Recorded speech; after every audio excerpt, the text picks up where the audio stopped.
Hi guys, my name is Nia Ray and this is my very first YouTube video ever, which is kind of scary. But anyway, in this video, I wanted to share my quick tricks to getting more humidity for plants that really love and need it, starring my Maranta and Calathea collection right next to me. Let me show you guys what they look like.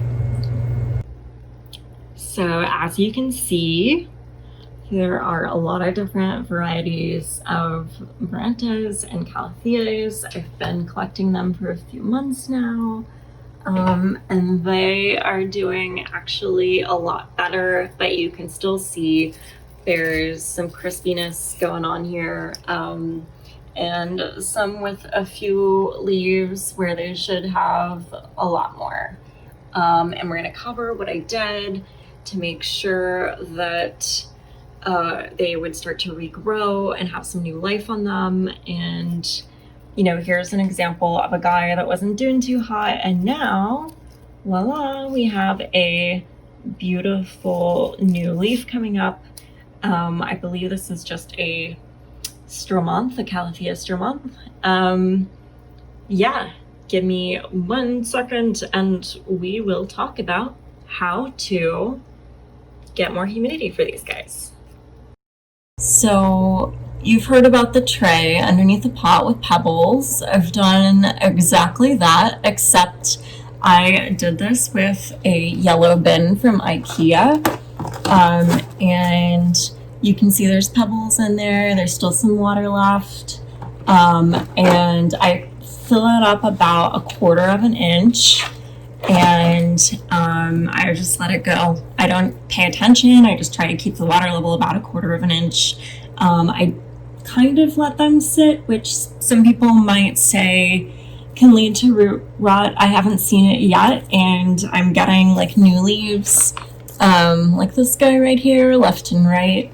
And it's really not that difficult. Not every plant will like this treatment for humidity, but I've totally noticed that these calatheas are great for that.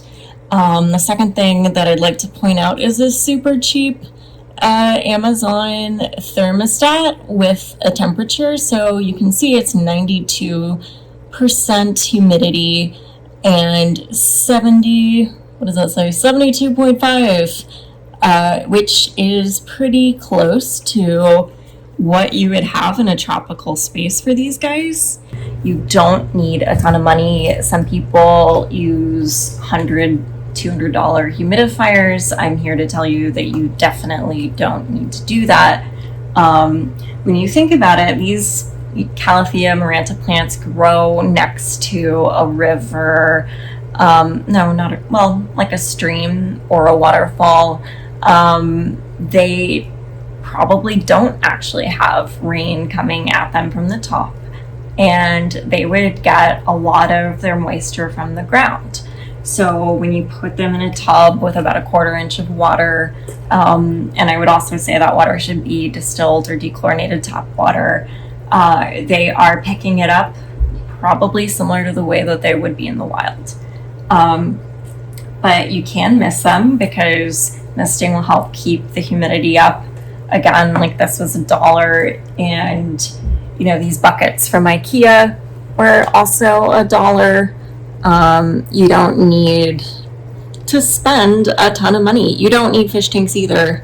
I just like to keep them together because again, it's way more humidity than keeping them apart. And I'm grouping them close together, not just so that I can keep watch on them and make sure that they're doing okay, but also because they will keep each other, the moisture and humidity levels higher than if they were spread out around my apartment.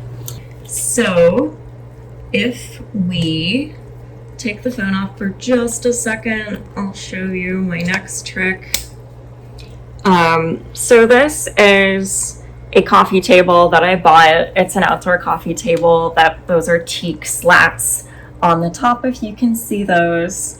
But what I did underneath, just to create even more humidity, was put water inside of a giant storage bin and let it just evaporate. And so my plants that are on this slatted coffee table will absorb whatever water is coming up from that bin.